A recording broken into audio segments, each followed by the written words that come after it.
Hook, mystery intro. They said no one lived here before me, but I found signs of someone. It was supposed to be a fresh start. New city, new school, new chapter.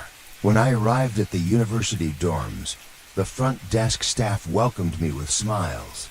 They handed me the key to room 308, a room that, according to them, had just been refurbished and had never had a tenant before. "You're the first person to stay there," the clerk said brightly, pushing the key toward me. "Lucky.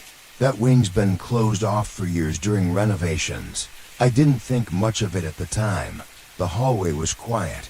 The air smelled faintly of fresh paint and old wood, and my footsteps echoed as I dragged my suitcase down the corridor.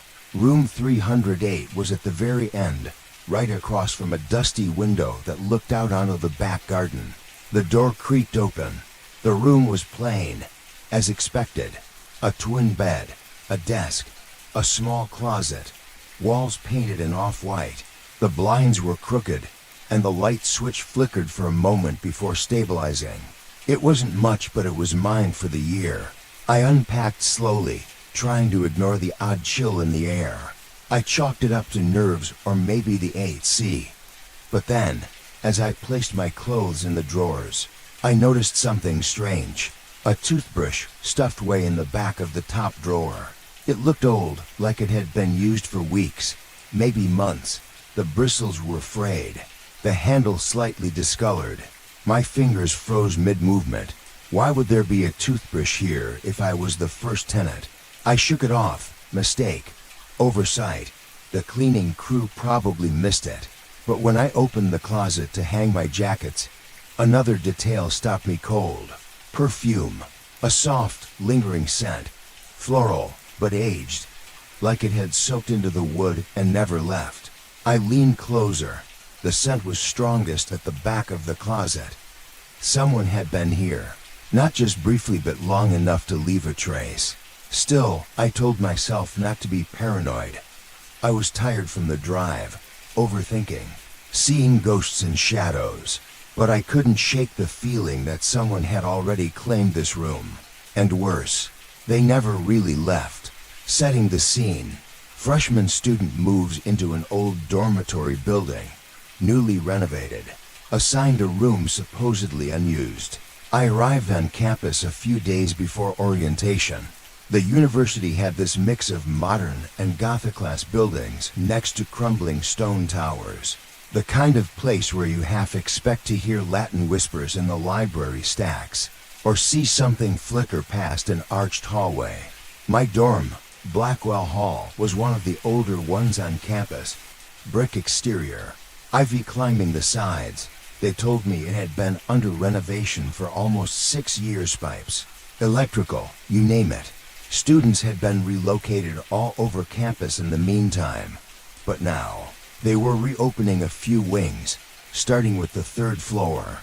I remember standing at the base of the building, staring up at it. A massive wooden door marked the entrance, the kind of door that creaks dramatically even in the wind. Inside, the lobby was dimly lit, with worn carpet and an odd hush in the air. There was no bustling movement like the other dorms I'd passed. No music blaring behind doors. Just the soft hum of old electricals and the occasional groan from deep within the walls. The check-in desk sat behind a glass window. The woman there had a slow way of talking, like everything took just a beat longer than expected. She looked down at her file, then at me. "Room 308, she said. "You're our first one up there." I blinked. "First as in first this year?" She gave a smile that didn't quite reach her eyes. "First ever. You'll have the whole wing to yourself for a while." She handed over the key, not a card. A real key, brass, slightly tarnished. The elevator barely worked. It groaned and jerked like it hadn't been used in years. When the doors finally opened on the 3rd floor, I was met with silence. Dust still clung to the baseboards, and some of the lights flickered as I walked by. Room 308 sat at the end of the hallway. The door was clean, the knob recently polished, but the air around it felt still, the kind of stillness that presses against your ears. I unlocked the door and stepped inside. The room itself looked fine, neutral, beige walls, thin mattress, and wooden desk shoved into the corner. Everything looked untouched, like it had been staged, not lived in. The air smelled faintly, like lemon disinfectant, and something else beneath it. Something musty, old. I tried to tell myself it was just an old building, but as I unpacked, I couldn't shake the feeling that someone had already been here. That toothbrush in the drawer, the perfume in the closet. It didn't match the story they told me. This wasn't a mistake from cleaning. This felt like residue. I opened the mini fridge empty, but the interior had a single smudge on the side, a fingerprint. I wasn't looking for it. I wasn't trying to find something creepy, but there it was, pressed faintly into the metal. The first night, I kept the door locked, deadbolt, chain, everything. The mattress creaked with every move I made, and the radiator clanked at odd intervals. Round to A.M. I thought I heard something shuffle in the hallway, but when I peeked through the peephole, the corridor was empty, quiet, except the light outside my room flickered, once then again, like someone had walked past it. In the morning, I explored more of the building. The third floor had maybe a dozen rooms, but all of them looked unoccupied. Dusty doorknobs, taped locks, even a spiderweb stretched across one of the handles. No one had been here in years, except somehow, it felt like someone still was. I went downstairs to the main lobby. The woman at the desk wasn't there. Instead, an older janitor mopped the hallway. He nodded politely when I passed, but his eyes lingered on me a moment longer than necessary. Later that afternoon, I ran into him again near the mailroom. "You moved into 308?" he asked, like it wasn't just small talk. "Yeah," I said. "They told me I'm the first tenant up there." He gave me a look, not suspicious, not kind, just blank. "That room's been empty a long time," he said. "Too long, if you ask me." "Because of renovations?" I asked. He shook his head. "You'd think that. But not everything in that building was broken. Some things were just left alone." And then he walked away, whistling some eerie tune that echoed through the hall. Back in my room, I noticed something else. Under the desk, scrawled in faint pencil, were initials. AC etched into the wood so lightly. You wouldn't see them unless you were kneeling close. I tried to rub them off, but they didn't fade. Beneath the initials was a single date, the 3rd of October 18. That was almost 6 years ago. My heart skipped. This wasn't a nameplate from the factory. This was personal. Someone sat at this desk. Someone wrote that. Someone lived here. And then they vanished from the records. Later that evening, I went back to the front desk. "Hey," I said, "just curious. You mentioned I'm the first person to stay in room 308. The woman nodded. "That's right. You've got a whole floor to yourself for a while. Enjoy the quiet. Has anyone ever visited that room before? Like a contractor or something?" She tilted her head, confused. "Of course, maintenance, inspectors. But you're the first student." I hesitated. "No one ever lived there before? Not even years ago?" Her smile thinned.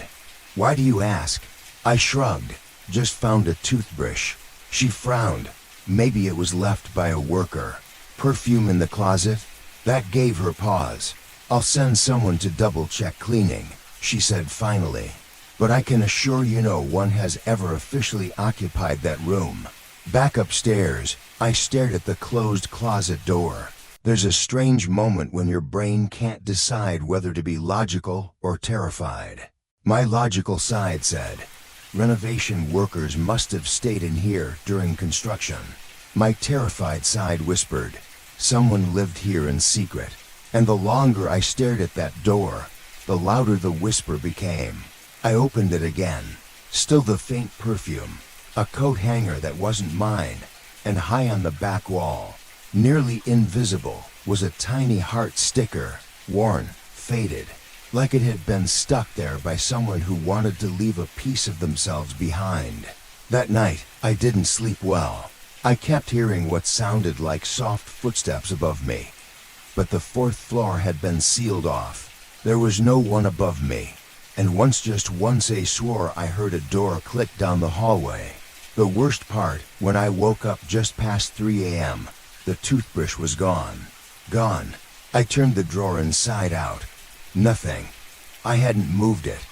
I hadn't thrown it away. But it was no longer there. And that chill in the air, it had returned. Stronger than before. Like the room was slowly remembering. Who used to be there? First strange signs. Finds a toothbrush in the drawer. Closet smells like perfume. Someone scribbled on the underside of the desk.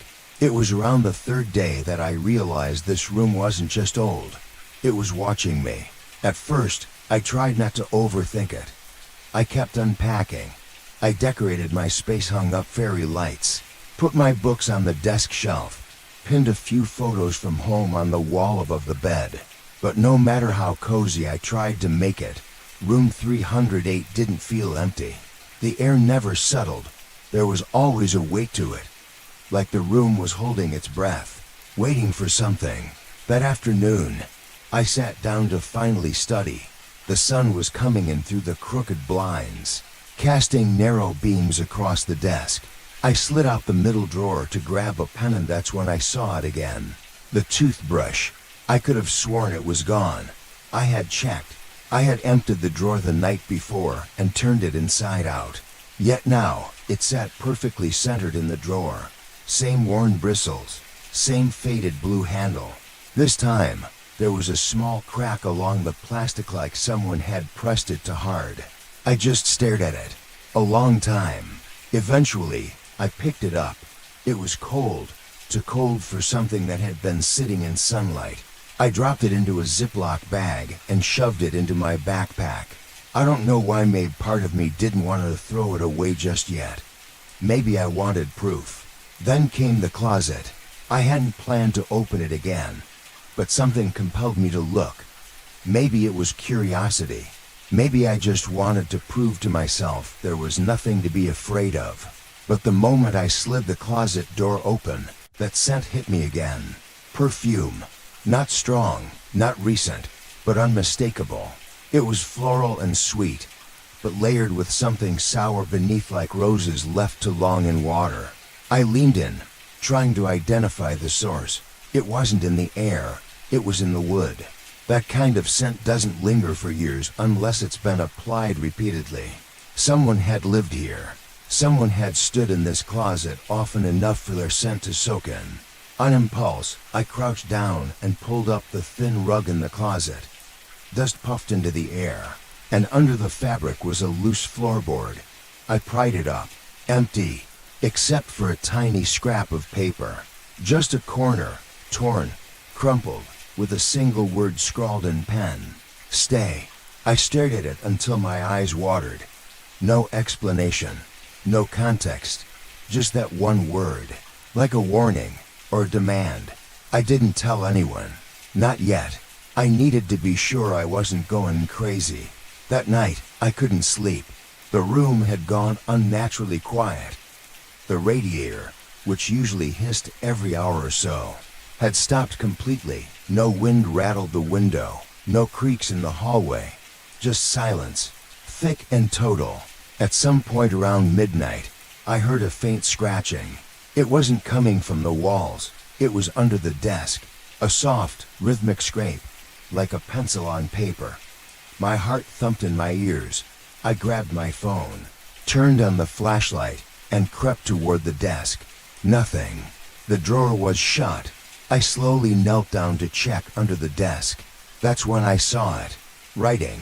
Faint, rough, almost invisible unless you were looking for it. Someone had scribbled words on the underside of the desk in small, cramped letters. It was so faint I had to use the flashlight at an angle just to read them. It doesn't like to be ignored. Leave before it gets lonely. The mirror isn't just a mirror. I pulled back suddenly, my head bumping the underside of the desk. The mirror.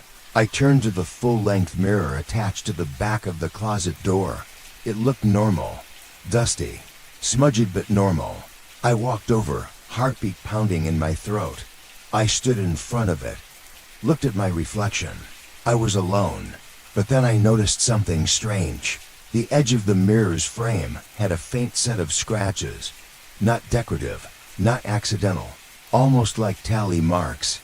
Dozens of them, etched along the wood. Vertical lines with diagonal slashes crossing every 5. I counted. 37. I didn't sleep at all that night. I sat on the edge of my bed, lights on, trying to make sense of it. Why 37? Were they days? People? Attempts? Everything in me wanted to leave, to grab my bag and sleep on someone's couch. But I didn't want to seem like a coward. It was just an old dorm. Old buildings creak. People leave things behind. But deep down, I knew this was something more. The next morning, I confronted the front desk woman again. "Hey," I said, trying to sound casual. "You're sure no one has lived in room 308? She frowned again. "I told you, it's brand new." "Then why are their initials carved into the desk? Why does it smell like someone's perfume?" Her face paled slightly. "I'll file a maintenance report," she said quickly. "You can request a room change if you're uncomfortable." She didn't ask what the initials were. She didn't ask what kind of perfume. She didn't seem surprised. I went back upstairs, determined to find something more. I got onto the desk with a pencil and gently traced over the faint writing to read it better. More words appeared the longer I looked. "She cries at 3:11. Don't look in the mirror when it's dark. She thinks you replaced her." I froze at the last one. "She thinks you replaced her. Who is she?" "The previous tenant. The person who wore the perfume. The one who carved the initials AC." That night, I set an alarm for 3:10 a.m. I lay awake, staring at the ceiling. The shadows of the blinds stretched across the room like bars. The radiator was still silent. Even the air outside felt still. The alarm buzzed. I sat up slowly, my skin prickled. I reached for my phone flashlight again and walked toward the closet mirror. The room felt colder the closer I got. I stood in front of the mirror, phone shaking in my hand. 3:11 a.m. At first, I saw only myself, pale, tired, eyes wide with fear. Then behind me just a flicker, like someone standing in the corner of the room. I spun around. No one there. I turned back to the mirror. My reflection was unchanged, but the mirror's surface had begun to fog slightly, even though the room wasn't cold enough for condensation. And there, in the upper right corner of the glass, a single word appeared, slowly, like it was being written by a finger from the other side. WHY. I dropped the phone. When I looked back up, the word was gone. Questioning reality, asked dorm staff, "You sure I'm the first?" They laughed it off. "Of course, you're the very first." The more I tried to make sense of the strange signs in room 308, the more my reality began to slip through my fingers like sand. Everything I knew, everything I was told suddenly felt fragile, uncertain. I couldn't keep it to myself anymore. I had to ask again. So the next morning, I marched down the cracked linoleum hall to the front desk, clutching the room key like a lifeline. The woman behind the glass smiled politely as usual. "Hi," I said, trying to keep my voice steady. "I know you said I'm the first tenant in room 308, but I found some weird things in there. Like a toothbrush, someone's initials carved into the desk, a perfume smell, and strange writing under the desk." She blinked, her eyes narrowing just a fraction. "Well," she said slowly, "are you sure you're imagining things? That building's old. Even if they renovated, maybe someone left things behind." I shook my head. I checked with cleaning staff. They said no one was assigned that room before me, and I've talked to the janitor too. He seemed uneasy about the whole floor. Her smile became tight. "Let me be clear," she said in a clipped tone. "You are the first tenant.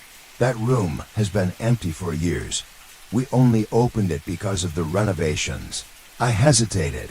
"Are you sure?" because I swear I heard noises last night, saw scratches on the mirror frame, writing on the desk. It's like someone else is still there." She let out a short, nervous laugh. "Look, people say weird things when they're stressed or tired. Maybe you're homesick, or the dorm's just old and creaky."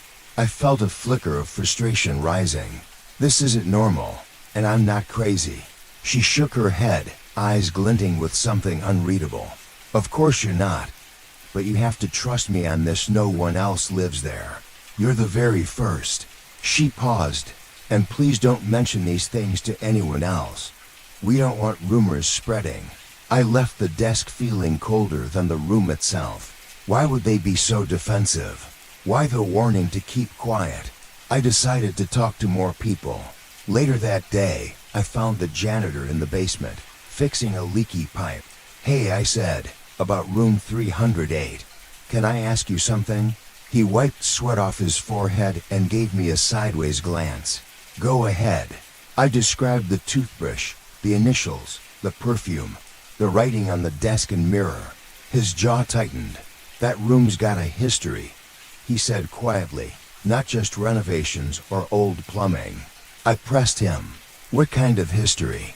He looked over his shoulder as if the walls themselves might be listening. "Years ago, a student disappeared from that room." My breath caught. "Disappeared? How?" He shook his head. "Nobody knows. Just gone one day, no note, no explanation. The school covered it up. No press, no record. Just hush-hush." "Who was she?" "Annabelle Carter. AC, you said you found those initials carved in the desk, right?" My hands shook slightly. "Yes." The janitor nodded grimly. "People say she never really left, that her spirit lingers, waiting for someone to notice." I swallowed hard. "And the writing, the scratches on the mirror?" He gave a bitter smile. "That's been there since before the renovations. Nobody wanted to remove it. Like a warning." That night, I couldn't get any of it out of my mind. I searched online for anything about Annabelle Carter, but there was nothing official. No news articles, no missing person reports, nothing. It was like she never existed. Yet here in room 308, the sign screamed her story. I pulled out my phone and dialed a friend who had been at the university longer than me. "Have you ever heard of a student named Annabelle Carter?" I asked. He hesitated. "Annabelle? Wait, yeah. I think some people talked about her disappearing years ago." "Where?" "Dorm, I guess. But it's all rumors. Nobody knows the truth. And the school never acknowledges it." "That's creepy." "Yeah, people say her room is cursed. They avoid it, even maintenance." Suddenly, the walls around me felt suffocating. How could the school pretend nothing happened? How could they deny the signs I was living with every day? The next morning, I tried to speak again with the dorm manager, but she was gone. Instead, I was directed to the housing office. The woman there was polite but evasive. "Annabelle Carter, I'm sorry, we don't have records of that name here." I showed her the carved initials photo on my phone. She frowned. "That desk is standard dormitory issue from before renovations. The carvings could have been done at any time." I pressed, "But what about the missing student?" She glanced down at some papers. "University records are confidential, and no reports of missing students in dorms." When I asked about the maintenance logs for room 308, she hesitated. "They're limited. That wing was shut for a long time. Some files were lost." Lost. That word echoed in my head. I decided to look for proof myself. That night, I set up my phone camera pointed at the desk, the closet, and the mirror. I recorded for hours. When I finally checked the footage, my heart stopped.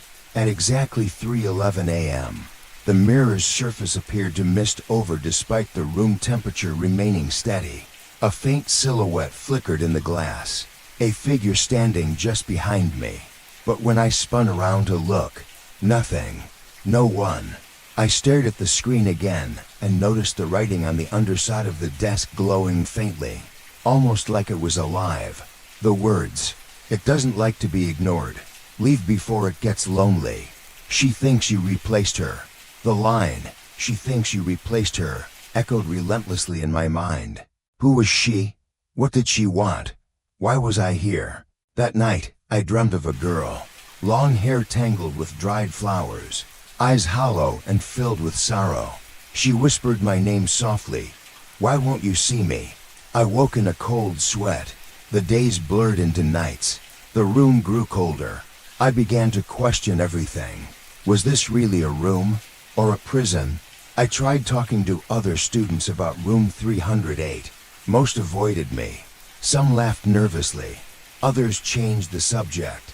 It was as if the building itself was protecting a secret. Finally, I confronted the dorm manager again when she returned. This room, I said, it's not empty. Something is here. She looked at me with tired eyes. I wish I could help you. Then she told me something chilling. You're not the first to say that. Midnight incident. Hears scratching sounds at night. Wakes to see the desk chair spinning slowly. Exactly 1,500 words. Clean copyright style for YouTube. It began just after midnight. I had left a soft playlist running on my phone to lull myself to sleep. The tiny dorm lamp flickered a few times as I drifted off. But I told myself it was just bad wiring. The air was dry, still, almost too still. I remember checking the time, 12:04 a.m. That's when I first heard it. Scratch, scratch, scratch. The sound wasn't loud, but it was clear, sharp, repetitive. Not the creak of the building or the hiss of the pipes. It was deliberate. At first, I thought it was outside. Maybe a branch brushing the window. But my window was on the 3rd floor and faced nothing but open space and trees. There were no branches. I turned off the music, sat up, and listened again. Silence. Then scratch, scratch, closer now, slower. It was coming from inside the room. The sound of something rough like fingernails dragging slowly across a hard surface. My eyes darted toward the closet. Nothing moved. The mirror was dark, reflecting only my bed and the empty desk. I slid out from beneath the covers, heart pounding, bare feet hitting the cold floor. The sound had stopped, but the tension hadn't. I stood in the center of the room, waiting, listening. Nothing. Maybe I imagined it. Maybe the stress was finally breaking through my nerves. I glanced at the desk. Chair tucked in. Books still stacked, everything untouched. I exhaled and climbed back into bed. Then it happened again. Scratch, scratch, scratch. But this time it was louder. My heart jumped. I bolted upright. The sound was coming directly from the desk area. And then, the chair moved. I wasn't looking straight at it when it started, but in the corner of my eye, I caught the unmistakable shift like something had nudged it from behind. I stared. The desk chair, a simple wooden thing with wheels, began to turn. Slowly, clockwise. There was no breeze, no vibration. Nothing in the room that should have caused it. I watched, frozen, as it completed one full spin. And then it stopped, facing the mirror. I didn't move for a full minute. I couldn't. Every nerve in my body was locked in place. My breath shallow, my hands clammy. I forced myself to reach for my phone and turned on the flashlight. Nothing. Just the chair, still, silent. I stepped out of bed, keeping the light steady on the desk. I half expected someone to be crouched beneath it, but it was empty. I pushed the chair back in, checked the wheels. They were fine, not loose, not tilted, just moved, on their own. I scanned the mirror next. Nothing unusual, except now, it was clean. I hadn't wiped the glass in days. Before, it had streaks, fingerprints, dust. Now it looked polished, too polished, like someone had cleaned it for me. I stood there, staring at my reflection. My pale face, my shaking hand holding the phone. And just behind me in the reflection, I saw movement, a flicker. I spun around. Empty room. Back in bed, I kept the lights on. I texted my mom, my best friend. I didn't tell them everything, just that I was having trouble sleeping. The truth felt too strange to share. What would I even say? "Hey, I think my chair is haunted." The phone buzzed, a text from my friend. "Girl, just bring some sage and kick that ghost out." I laughed nervously, but the laugh felt hollow. This wasn't a joke. Not anymore. I finally drifted off sometime after 3 a.m., only to be jolted awake again by another noise. This time, it wasn't scratching. It was whispering. Faint, almost inaudible, but unmistakable. I couldn't make out the words, but it felt like a conversation. Just beyond my hearing, soft murmurs that rose and fell like breath. It was coming from the closet. I grabbed my phone again, turned on the flashlight, and slowly approached. The door was closed. I placed my ear against it. Silence. Then a single, sharp knock from the other side. I leapt back, dropping the phone. The light hit the floor and spun wildly, casting twisted shadows up the wall. I didn't open the closet. I couldn't. Instead, I backed up to the bed, phone still in hand. Heart hammering so loud I thought I could hear it echoing through the room. The whispering stopped. The next morning, I looked for physical proof again. Something to confirm I wasn't imagining things. The chair was pushed neatly under the desk, but the floor showed faint scrape marks, circular. Evidence it had spun, exactly as I remembered. I photographed the marks, sent them to myself. Under the desk, the writing had changed. More words, fainter than the rest, but fresh. "She watches from the mirror. Don't ignore the chair. You're not listening." That last line chilled me. Who was writing these? I hadn't invited anyone in. I locked the door every night. The window didn't open more than an inch. Someone or something was inside with me. I decided to check with the janitor again. I caught him in the hallway that afternoon, replacing light bulbs. "I heard whispers last night," I said. "The chair moved. I didn't touch it. It spun on its own." Then someone knocked from inside the closet. He didn't even blink. "That's how it starts," he said grimly. "How what starts?" "She starts to test you. Little things at first. Sounds, movement. Then it gets worse." "Who is she? Annabelle, or whatever is left of her?" His voice dropped. "She doesn't want to hurt anyone. She just doesn't want to be forgotten." I swallowed. "Why my room?" "Because you're the first to stay there since she vanished. And maybe what?" He looked at me with sad, tired eyes. "Maybe she thinks you're her." That night, I didn't sleep at all. I sat upright with a notebook in hand, writing everything down. Every noise, every flicker, every detail. My thoughts felt like loose threads unraveling fast. At 12:07 a.m., the chair spun again. This time, faster. Once, twice. Then it stopped abruptly, facing the bed. It didn't move again. I wanted to move it back to reset it, but something told me not to. So I left it, facing me, watching. At 2:19 a.m., the closet door creaked open by itself. Just a few inches. I couldn't breathe. I didn't dare move. I waited for the knock, for the whisper, for the shadow. But nothing came. The door simply stayed open, waiting, inviting. By morning, I was exhausted. But now I knew this wasn't my imagination. It wasn't stress. It wasn't some creaky old building acting up. Someone or something was in that room with me. She didn't appear fully, not yet. But she was there. In the scratches, in the whispers, in the way the chair turned. And soon, she'd want me to see her. Discovery. Behind the mirror, a hidden message. "I'm still here."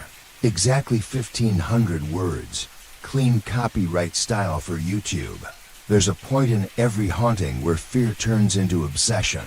Mine began the morning I decided to look behind the mirror. For days, the mirror had been the center of every unexplained event. The fogging. The reflections that didn't match reality. The single word WHY that appeared on the surface, only to vanish again. That morning, I stood in front of it, toothbrush still in my hand, hair half brushed, Heart pounding in my chest, the surface of the mirror looked perfectly normal, clean, clear, too clean. I had just finished washing my face when I noticed something odd about the frame. The top right corner was slightly chipped, not damaged from the outside, but pulled away from the wall. Barely noticeable, maybe a quarter of an inch. I reached up, pried my fingernails under the edge, and tugged. It moved. The entire mirror creaked forward. It wasn't just hanging there, it was hinged, like a secret cabinet. I felt a chill crawl down my spine as I slowly opened the mirror like a door. Behind it was a hollowed-out space in the wall, a shallow cavity, maybe 5 inches deep. Dust caked the inside. Spider webs hung from the corners, and in the center, a piece of notebook paper, yellowed and curled with age, taped to the back of the mirror, written in shaky pen, in large, uneven letters. "I'm still here." The moment I read those words, every hair on my body stood on end. I didn't move for at least a minute. I just stared at the tape, barely holding, the ink slightly smudged from time or moisture, but legible, raw, desperate. I reached out slowly and peeled the paper off. The backside was blank, but the front was unmistakably human, handwritten. There were small indentations under the letters, like the writer had pressed hard. The lines weren't perfectly straight. This wasn't for show. This was a message, a plea. I set the paper on my desk and carefully examined the inside of the wall cavity. Behind the note, in the plaster itself, someone had scratched more words into the surface using what looked like a paperclip or key. "They locked me out. I can't leave. It's cold. She watches me sleep. Don't trust the mirror."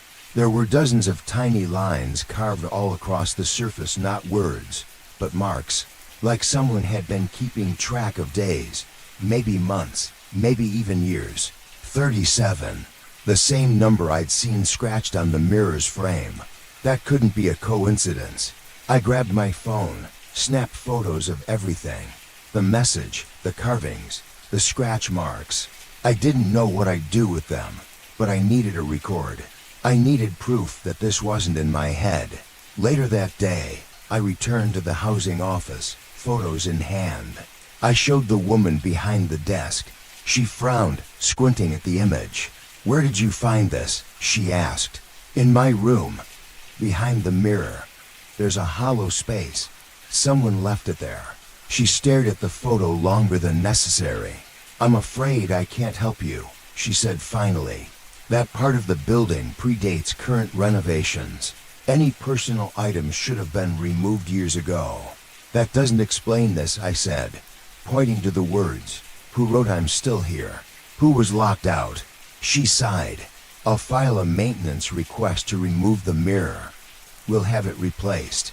I shook my head. "That's not the point." She looked up sharply. "Then what is?" I swallowed hard. "Someone lived in that room. Someone who wasn't supposed to.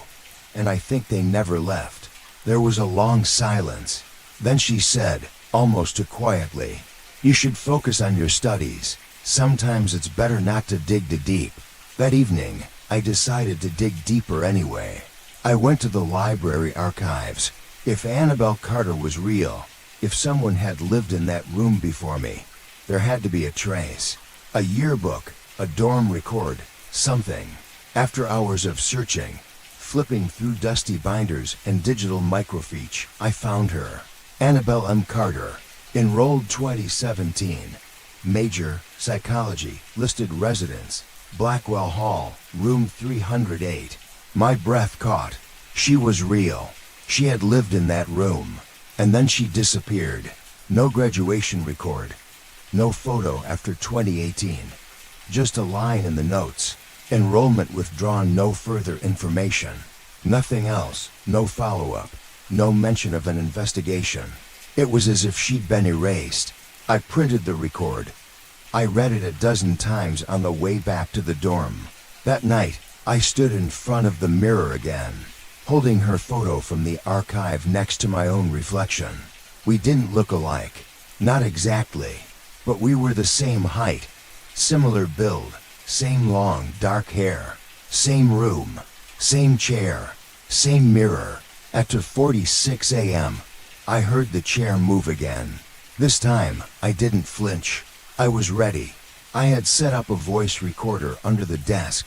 My phone camera pointed at the closet and mirror. Lights off, eyes wide.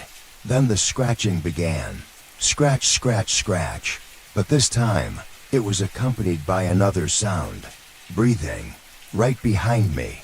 I turned. No one. But the mirror had fogged again. And this time, the word written in the condensation wasn't WHY. It was remember. The next day, I returned to the janitor. He was outside, smoking behind the building. I showed him the photo, the message, the carving inside the wall. He looked at them quietly. Then he said, "She tried to leave, you know." "Who?" I asked, though I already knew. "Annabelle. She told one of the staff something wasn't right in her room. Said she saw things in the mirror. Said the chair moved on its own. Said something was inside the walls." "What did they do?" He dropped the cigarette, crushed it under his heel. "They transferred her to another room. She never made it there." I stared at him. "What do you mean?" "She disappeared that night. No one saw her again. Some think she ran away. Others think she was taken." "By what?" He didn't answer. Just looked up at the third floor, at the window of room 308. Back in my room, I opened the cavity behind the mirror again. This time, I brought a flashlight, a small mirror, and gloves. I pressed the flashlight deeper into the hole, trying to see if anything else was hidden inside the walls. That's when I saw it. A name tag, half buried in dust. Annabelle Carter in faded print. Trembling, I pulled it out. The plastic cracked in my hand, but it was real, physical, tangible. Proof. Underneath the name tag, tucked into a tiny crevice, was something else. A folded photograph. It showed a girl Annabelle sitting at the same desk, same room, same chair, smiling faintly. There was writing on the back, "If someone finds this, I hope you remember me." I stood in the center of the room, holding her picture, heart pounding. She wanted to be found. She wanted someone to know, someone to remember. The mirror, the carvings, the whispers, the fogged messages. None of this was random. It was communication, a cry for help that had gone unanswered for years. Until now. Escalation. Lights flicker. Items move when no one's watching. Door locks by itself. After discovering the hidden message behind the mirror and unearthing the photo of Annabelle Carter, the atmosphere in room 308 changed, intensified. It was as if whatever had been dormant inside suddenly realized it was no longer alone. The very next evening, I was sitting at my desk, trying to focus on homework, when the overhead fluorescent lights flickered violently. The buzzing hum swelled and shrank erratically, like a pulse threatening to burst. I froze. My pen hovered over the notebook. The light flickered faster on, off, then blinked out entirely, plunging the room into a dim twilight from the street lamp outside. I cursed under my breath and reached for my phone to turn on the flashlight. Before I could do that, the lights came back on, but not steadily. They sputtered, like struggling to hold a breath. I blinked, feeling my skin crawl. This wasn't the usual flicker from faulty wiring. It felt targeted, directed. That night, I noticed something else. My phone charger, a simple cable plugged into the wall near the desk, moved. At first, I thought I'd imagined it. It had slid an inch closer to the edge of the desk. I nudged it back. The next time I looked, it was again closer to the edge. By morning, it had fallen to the floor. It wasn't just small items. One evening, I left my textbook stacked neatly on the bed. When I returned from the bathroom, the entire pile had toppled to the floor, spread out like a fan. No drafts, no open windows, no explanation. More unsettling was the door. I always locked it before going to bed, but several times I woke to find the door ajar, just slightly open. One night, after the chair spun again at midnight, I got up and walked to the door. It was locked tight. I twisted the knob a few times, and suddenly it turned. I pushed the door open and stepped into the hallway. Empty. The lights flickered outside too, casting dancing shadows on the peeling paint. I locked the door again, checking the latch twice. But when I woke in the morning, the door was locked from the inside. I was alone. One particularly eerie incident happened a few nights later. I was reading on my bed when the lights flickered and went out completely. I groped for my phone. As I turned on the flashlight, the closet door creaked open slowly. The room chilled instantly. I pointed the light at the closet, breath catching in my throat. The door swung wide, and then, without warning, it slammed shut. The force rattled the walls. I jumped up and tried the handle. Locked. My hands trembled as I pounded on the door, calling out. No response. No echo. No sound at all. I searched for the keys. Of course, none fit. The closet had become a cage. I felt helpless, trapped, like the room was closing in on me. The next day, I tried to rationalize everything. Electrical problems happen. Items move because of uneven surfaces or careless handling. Doors lock due to faulty mechanisms. But deep down I knew this was different. I confided in the janitor again, showing him photos of the door and the fallen books. He didn't flinch. Annabelle's presence is stronger now, he said. The spirit is trying to reach you, to communicate. Is it dangerous? I asked. Sometimes, but mostly, she's confused, lonely. I asked him if there was a way to calm her. Only if you acknowledge her, he said. Show her you see her. That night, I lit a candle and sat by the mirror. I spoke softly. Annabelle, I see you. I hear you. I want to understand. The room was silent. Then the chair spun once, slowly. I took it as a response. Suddenly, the candle flickered and went out. The door slammed. The lights flickered on and off rapidly. I was shaking, but I didn't run. Instead, I asked again, why are you still here? No answer, but the room felt heavy, as if the air itself was thick with sorrow. For days after, things escalated. The lights would flicker at random. Books fell from shelves. Whispers echoed down the hallway. And sometimes, just as I was drifting off, the chair would spin one full rotation, facing me. I realized the room had become a living entity, a presence trapped between past and present, Annabelle's world and mine. I knew I had to find a way to help her move on, before it was too late. Backstory hint. Finds old student photo hidden in ceiling till room number matches hers. That student went missing 5 years ago.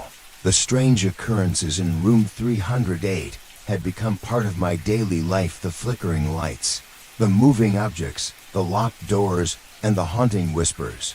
Yet amid the fear and confusion, a strange determination settled inside me. I needed to know who Annabelle was. More importantly, why she was trapped. One afternoon, while waiting for maintenance to check the faulty lights, I decided to explore the ceiling tiles. I had read somewhere that sometimes old buildings hide secrets. Above those removable panels, old notes, lost belongings, even forgotten messages. I carefully lifted the corner of a tile near the corner of the room, using a pencil to pry it up slowly. The tile was dusty, heavy, and reluctant to move. When it finally shifted, I peered inside the ceiling cavity. A small, yellowed photograph fluttered down into my hands.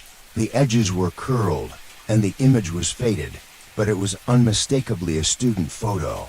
The face was young, smiling, but there was an unmistakable sadness in her eyes. Beneath the photo, scrawled in fading ink, was a name, Elena Matthews, and beside it a date, class of 2018. My heart skipped. I flipped the photo over and saw something more written faintly on the back. A room number 308. The same room I was living in. The same room Annabelle Carter had occupied years before. I sat back on my bed, heart pounding. Elena Matthews? I didn't know the name. The next day, I searched university records and old news archives for Elena Matthews. I discovered that Elena was a student who went missing 5 years ago. Her case had been one of the few publicly acknowledged disappearances connected to the dormitory. She was last seen leaving room 308 late at night. Nobody was ever found. The police had closed the case after months of investigation. Just like Annabelle, Elena had vanished without explanation.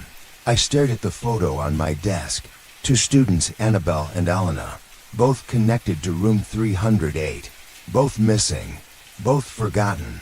I wondered, was this room a trap, a prison, or a gateway? What linked these disappearances? And was I next? That night, I pulled out my recorder and asked the room aloud, "Annabelle, Elena, are you here with me?" The chair spun once slowly. The mirror fogged, and the word WAIT appeared in the condensation. Seeking help. Talks to janitor goes pale. No one's assigned to that room, not since the incident. After discovering the hidden photograph of Elena Matthews and learning about her disappearance 5 years ago, the mystery of room 308 grew heavier on my mind. It was no longer just about Annabelle Carter, the whispered presence, or the flickering lights. It was about something darker, something the university seemed desperate to hide.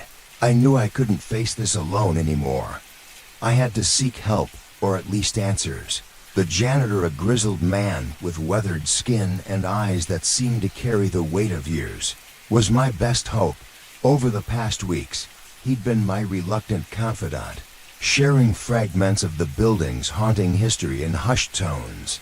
So I found him sweeping near the loading docks late afternoon, his broom scraping softly against cracked concrete. "Hey," I called. He looked up, surprised. "You again? I need to ask you something about room 308.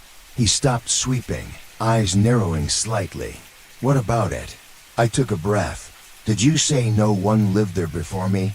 Because I found photos, records, names, people who disappeared. Annabelle Carter, Elena Matthews.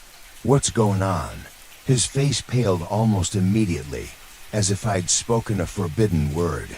He leaned against the wall, lowering his voice.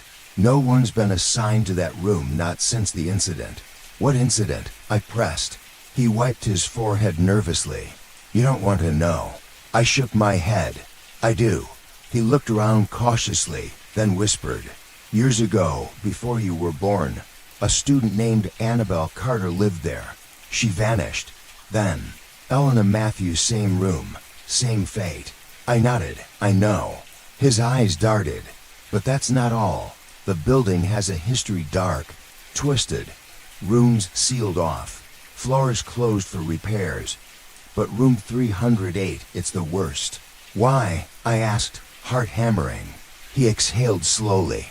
"Because after those disappearances, the university shut down the entire wing. No one was allowed to live there. Then how am I here?" He grimaced. "Someone messed up, or someone wanted you to be there." I felt chills. "So you believe the room is haunted?" He shrugged. "Haunted isn't the word. It's trapped. Something lingers there. Something angry. Something that won't let go." I swallowed hard. "Can it hurt me?" He shook his head slowly. "Not if you don't provoke it." "Then how do I make it stop?" He hesitated. "You have to acknowledge it. Face it. But be careful, it feeds on fear." That night, I sat in room 308 with the recorder, the photo of Elena, and my notebook. I spoke aloud, voice barely a whisper. "I know your story. I see you. I won't forget." The chair spun once, slowly. The mirror fogged with the word, "Stay." Days passed. The room's activity intensified. Lights flickered violently. Objects moved on their own, and the door locked unexpectedly. Despite the fear, I felt a strange connection. I wasn't alone. The janitor's words haunted me. "It feeds on fear." I realized I needed help beyond him. Someone who understood these things. I reached out to a paranormal investigator recommended by a friend. She listened carefully as I described room 308's history and my experiences. She agreed to visit. The investigator arrived late evening. She brought equipment, EMF detectors, thermal cameras, and voice recorders. We set up in the room, preparing for a long night. As darkness fell, the room seemed to breathe with anticipation. Lights flickered. The chair spun. Whispers echoed softly. The EMF detector spiked wildly near the mirror. The thermal camera picked up a cold spot behind it. The investigator studied the readings, nodding. This place has a strong residual energy. She turned to me. Annabelle and Elena left imprints here. They're trapped between worlds. I shivered. Can we help them? She smiled gently. Maybe, but it's risky. Spirits like these cling tightly. We conducted a cleansing ritual, burning sage, lighting candles, and speaking words of peace.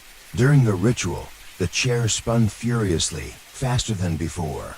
The room grew icy cold. Whispers rose to murmurs. Suddenly, the closet door slammed shut. The lights flickered off. When the lights returned, the mirror was fogged with new words. Don't forget me. The investigator looked serious. This spirit wants to be remembered, acknowledged, freed. I felt the weight of those words. The room was a prison for memories, souls, and secrets. The janitor's warning echoed again. It feeds on fear, but I was ready to face it. To remember. Confrontation. Wakes up with mirror written from inside. Why are you in my room? I woke in the darkness, heart already pounding, not from a dream, but from something deeper. A sensation I couldn't explain. A presence. The air was heavy, still. I sat up, eyes adjusting to the faint blue glow of the street lamp outside filtering through my window. The room looked undisturbed at first, until I saw it. The mirror.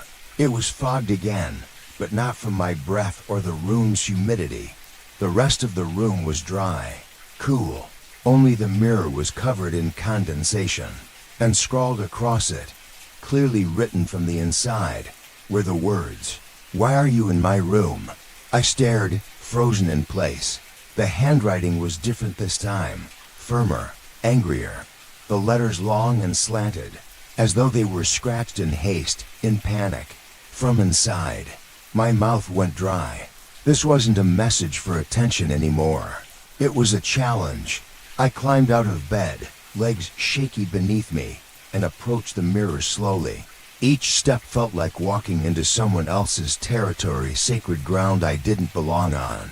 I reached toward the foggy message, pressing my fingers to the glass. Cold. I scolded, far colder than the surrounding air. I whispered, "Annabelle, is this your room?" The mirror didn't respond. The words remained. Why are you in my room? The room, her room. The truth I had slowly been circling around was now clear. Whatever presence remained wasn't just lost, it was territorial. She didn't see me as someone helping. She saw me as a trespasser. Later that day, I skipped class and returned to the archive in the campus library. If the university had erased Annabelle and Eleanor from their system, there still had to be traces somewhere. Back in the student newspapers from 5 years ago, I found what I was looking for. A short article, almost buried. Dorm room reopened. After full renovation, Blackwell Hall welcomes new residents. After reported disturbances, it listed several room numbers. Room 308 was among them. There was no mention of Annabelle Carter or Elena Matthews. No reference to the disappearances. No reference to the incident. Just a vague note. Blackwell Hall has undergone spiritual cleansing by request. What was that supposed to mean? They knew. The university knew this room was dangerous, haunted, inhabited. And they tried to scrub it all away with paint, plaster, and silence. That night, I returned to the room differently. Not with fear, with resolve. I left the lights off. No distractions. Just me and the presence inside. I sat down in the desk chair, turned toward the mirror, and waited. The room creaked. The air felt thicker by the second. Time slowed. I whispered aloud. You asked why I'm here. The answer is simple. Nothing. I'm here because I care. The mirror remained fog-free, silent. I tried again. You were forgotten, Annabelle, and Elena, and whoever else came before me. But I haven't forgotten. Still nothing. Then, the closet door creaked open behind me. I turned slowly. The darkness beyond it felt deeper than usual, like it had no end.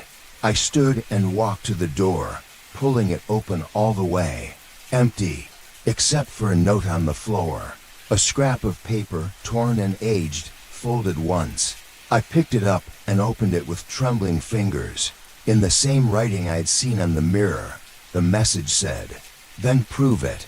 I stayed up that night, going through every note I'd ever collected, every message, every photo, every voice recording. I played back the audio from the paranormal investigator's visit. At one point, there was a faint whisper none of us had heard live. I increased the volume, slowed it down, and there it was. She lied to me. The voice was soft, feminine, hurt, not evil, wounded.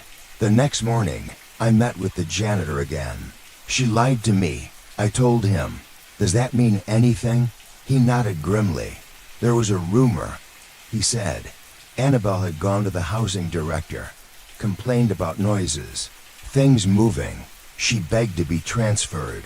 I leaned in, and they promised to move her. Told her they'd put her in another dorm. Said it'd be ready the next morning. He looked away, but they never processed it. Budget issues, maybe, or laziness. She stayed in 308 one more night, and that was the night she disappeared. He nodded. Annabelle was abandoned. That word hit hard. Abandoned. She wasn't haunting because she was vengeful. She was haunting because no one had come back. No one had kept the promise. That night, I left another note on the mirror. I believe you. I will help you leave. This time, when the lights flickered, they didn't feel angry. They felt calm. But the peace didn't last. At 3:06 a.m., I was jolted awake by a thunderous bang. The desk chair had slammed into the wall. Books scattered across the floor. The lights strobed violently, and on the mirror, scratched deep and jagged. Why are you still here? Not fog. 8. Deep. Permanent. The energy in the room had shifted again from sorrow to rage. It wasn't just Annabelle anymore. There was something else. The air went cold, so cold my breath came out in puffs. And then the closet door slammed shut by itself. I ran to it. Locked. No matter how hard I pulled, it wouldn't budge. I heard whispering behind the mirror. Dozens of voices. Layered. Desperate. Crying. Screaming. Begging. I stumbled backward, hand over my chest, trying to breathe. The mirror shook on its hinges, and just before it cracked down the middle, I heard a final word whispered as clear as if it were beside me. Leave. I gathered my things the next morning, shaken, exhausted, but determined. I had come looking for answers. Now I had them. Room 308 was not just haunted. It was full of pain, regret, abandonment, but most terrifying of all, it knew I was different. Breaking point. She sets up a camera. It captures a shadow sitting on the bed staring at her as she sleeps. I had reached my limit. The mirror now bore permanent scars from what had once been temporary warnings. The voices were louder, the cold lasted longer, and even in daylight, the shadows in room 308 seemed to stretch unnaturally. The message was clear. I wasn't just a visitor anymore. I was being watched. That realization came crashing down the morning I woke up to find my desk chair once again pointed toward the bed, but this time it wasn't spinning. It was perfectly still, positioned at an exact angle, facing me as if someone had been sitting there all night, watching, judging, breathing. But the worst part? The small pillow I always left at the foot of the bed was indented, pressed down, as if someone had been sitting there too. Enough was enough. I needed proof, not for the university, Not even for the janitor or the paranormal investigator. For myself. So I went out and bought a camera, not a cheap webcam, but a high-resolution infrared night vision setup. If something was in the room, I would see it. I set it up on the desk, angled directly at my bed. It started recording at 10 p.m. I laid down, heart pounding, unsure if I'd even fall asleep. Sleep, however, eventually found me. Unfortunately, so did something else. The next morning, I woke up in a haze, head throbbing, room unusually quiet. I reached for the camera immediately, palms already sweating. I loaded the footage onto my laptop, fast-forwarding through the first few hours. Nothing. A flickering light. Me tossing in bed. At around 13 a.m., I saw movement. Not from me. From the corner of the screen. Near the closet. A dark figure entered frame slowly, almost uncertainly. It moved toward the bed. I paused the video. My hands were shaking. I pressed play again. The shadow, vaguely human in shape, sat on the bed, directly on the pillow I had noticed earlier. It didn't move. It just sat there, facing me, watching me sleep, its head tilted slightly, like it was curious or confused. I fast-forwarded another hour. It didn't budge. Not once. By 4:07 a.m., the shadow vanished. Not walked away. Not stood up. Vanished.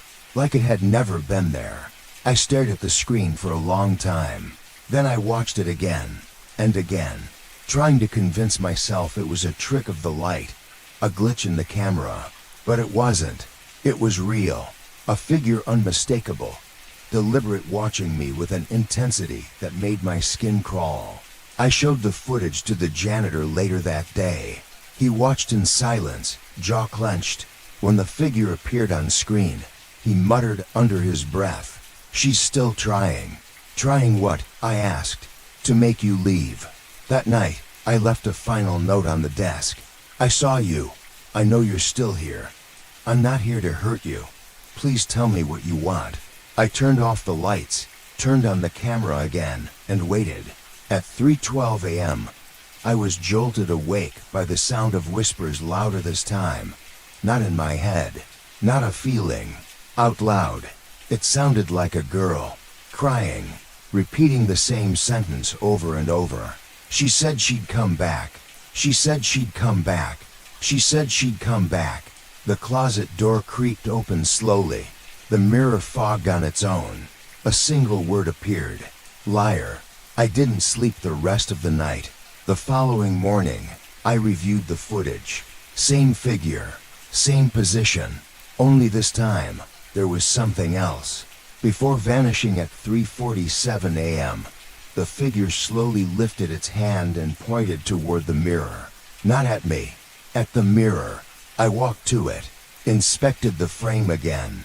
Then I remembered behind the mirror was the hidden cavity where I had found the first note. The one that said, "I'm still here." I opened it again, shining my flashlight deeper this time. And that's when I saw something new.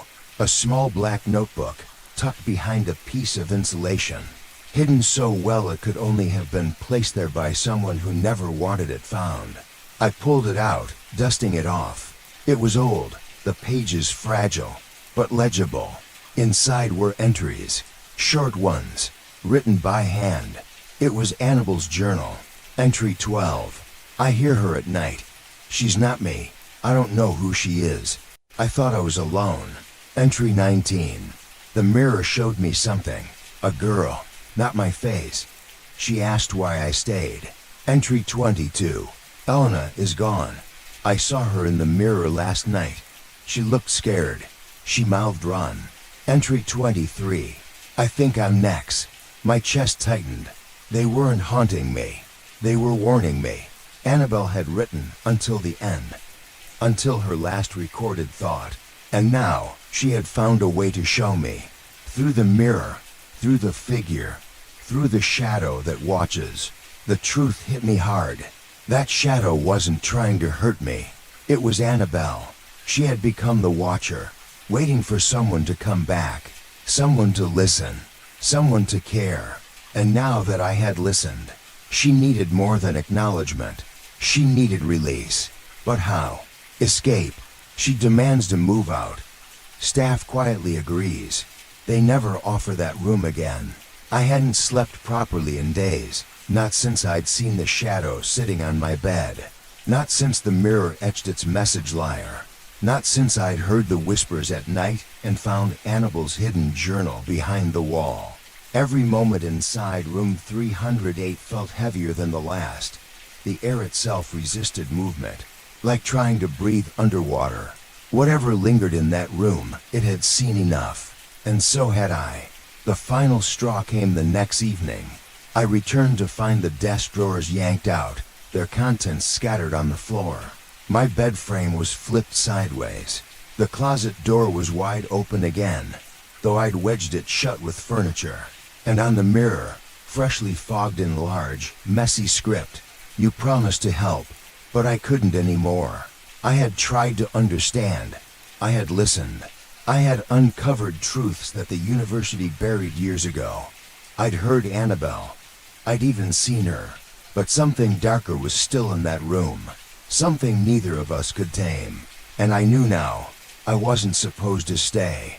The next morning, I marched straight into the dormitory administration office. I didn't make an appointment. I didn't wait politely. I walked up to the desk and said, "I need to be moved, today." The woman behind the desk looked up from her keyboard. "May I ask what the issue is?" I stared at her, voice calm but firm. "Room 308. For a moment, she hesitated. Then her eyes widened slightly, not in confusion, but recognition. She didn't ask questions. She didn't make excuses. She picked up the phone and called someone quietly. Within 10 minutes, another staff member emerged. "You'll be moved to West Hall," he said. "Today. Just pack your things. We'll assist." I blinked. That was it. No paperwork. No forms. No resistance. They already knew. Later that afternoon, I returned to room 308 one last time. The university had sent two staffers with moving carts. They waited outside while I gathered my personal items. The mirror was blank now. No fog. No words. Just my own reflection staring back at me. The closet, once a source of dread, stood silently open.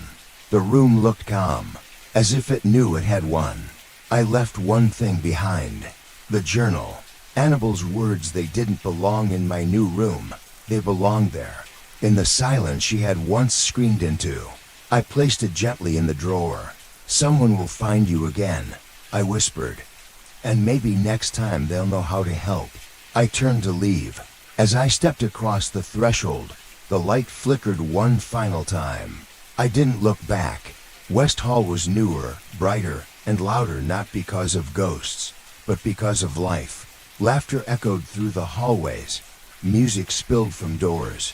Roommates argued over snacks and TV shows.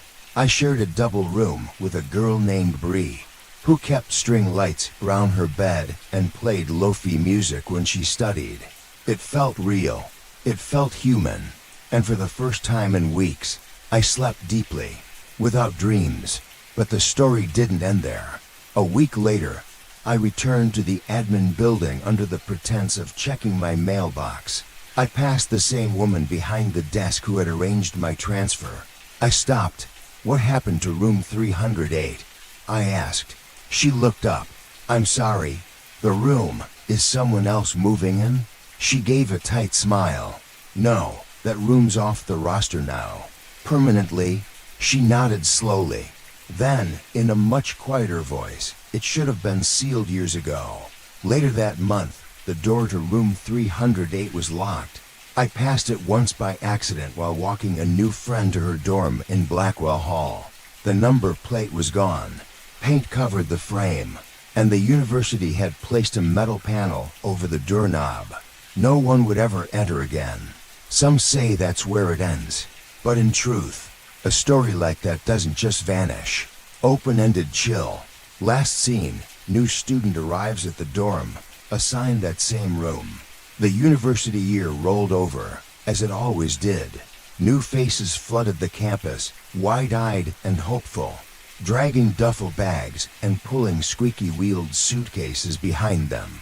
The excitement of beginnings drowned out the memories of what had come before.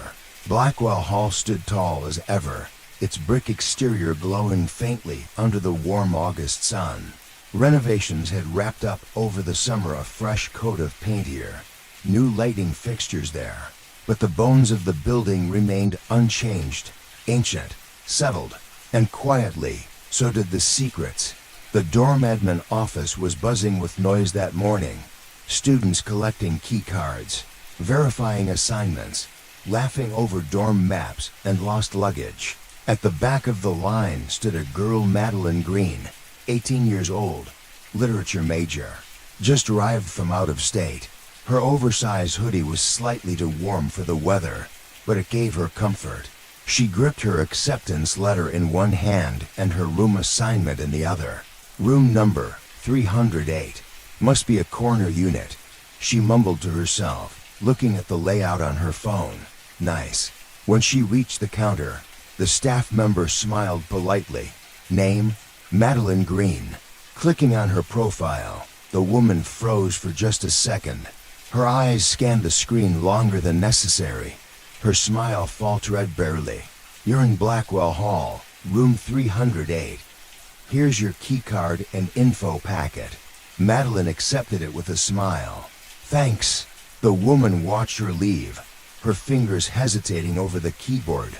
Then, quietly, she marked something on a form beneath the counter, a box labeled high-risk assignment, flagged. She sighed, but said nothing. Madeline arrived at Blackwell with her backpack slung over one shoulder, dragging a small suitcase. The halls were relatively quiet, most students still out at orientation events.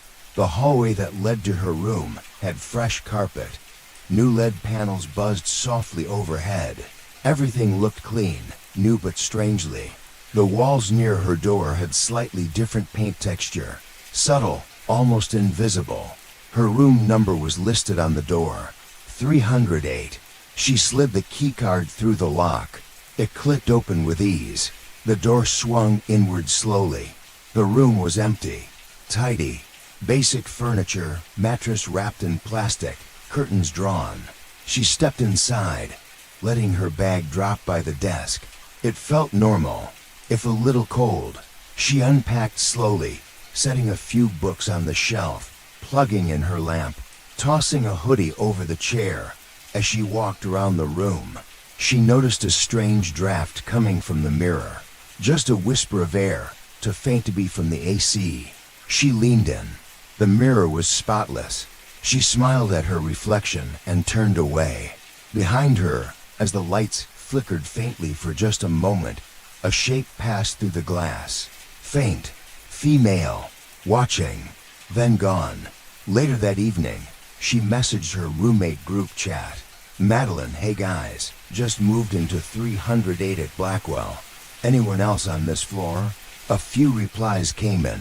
Josh, that building's creepy, lol. Didn't they close part of it down last year?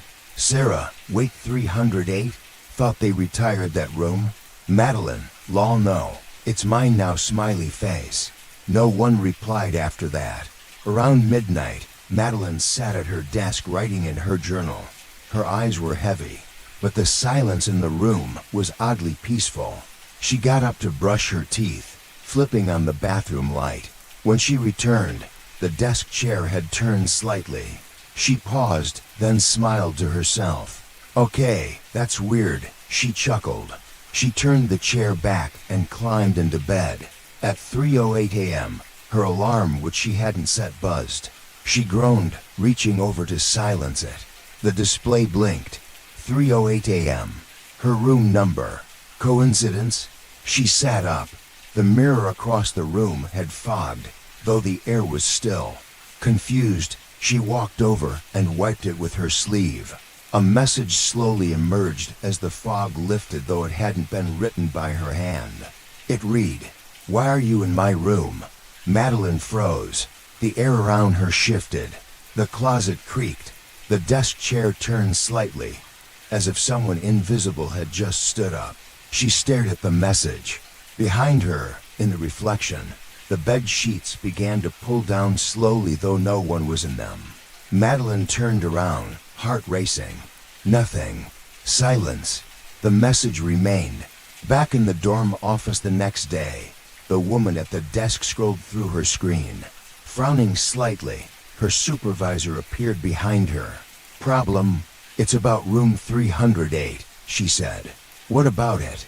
"We assigned someone there again." His expression stiffened. "You were told not to. It's supposed to be permanently flagged." "I know, but it was removed from the system. It showed up as vacant." Maintenance signed off. Everything cleared. The supervisor rubbed his temples. No one was supposed to go back in that room. "She's already moved in."